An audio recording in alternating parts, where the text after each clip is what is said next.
Welcome once again, ladies and gentlemen, boys and girls, to Mysteries from Beyond the Other Dominion. I'm your host, Dr. Franklin Ruehl. Now, bizarre news. Roll tape. Bizarre news, but first, the trivia question of the day. Let me extricate it here from its paper prison. And the question is, what is a group of ravens called? Multiple choice, inverse alphabetical order. Is that an unkindness, ruthlessness, nastiness, meanness, heartlessness, or crabbiness? Now the only prize for the correct answer is one pat on the back, which is a heck of a lot better than a slap on the belly with a wet trout.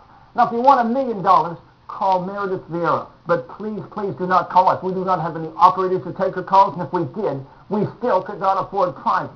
Certainly not $1 million. I'll take a sip of water and be back momentarily with the correct answer.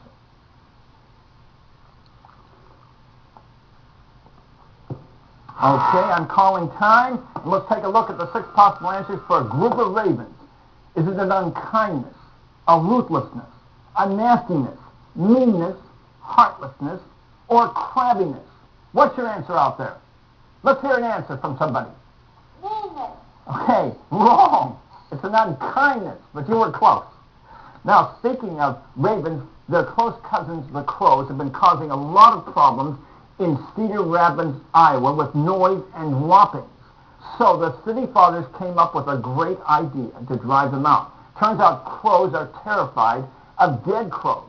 So they made what are called crow coffins. They nailed a dead crow pointing upward, another one downward on slabs of wood, and then strung them up in trees around town.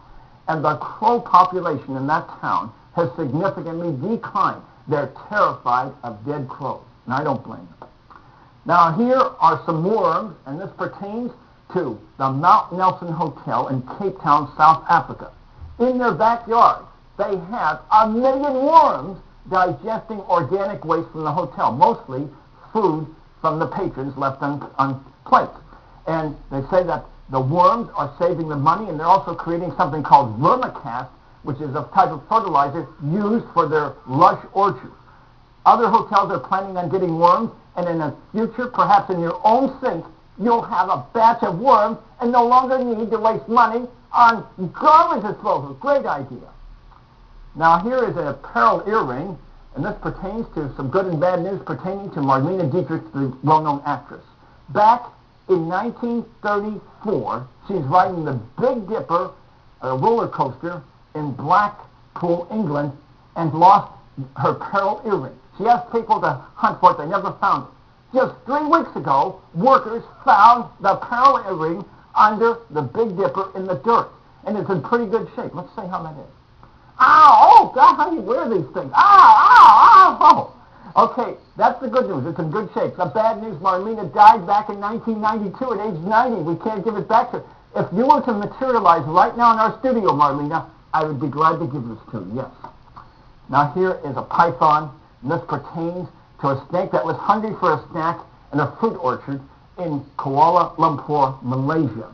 However, it was attacked by guard dogs.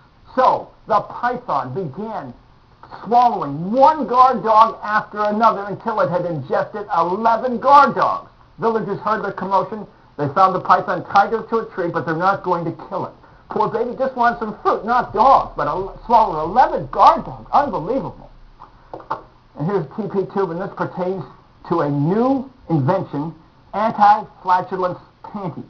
Now, I told you about the gal on the airliner who had an episode of flatulence, so she began lighting matches to try to disguise the odor, and she got into trouble. The flight was diverted. These new panties have a filter in that includes charcoal and fiberglass and absorbs all odors. They're also airproof, and they're, of course, replaceable. So that's what we need. You know what I say to anti-flatulence panties? Yes to anti-flatulence. Yes to anti-flatulence. Yes to anti-flatulence panties. And that concludes this edition of The Realm of Bizarre News. Now, until next time, may the power of the cosmos be with you. Yes, yes, yes.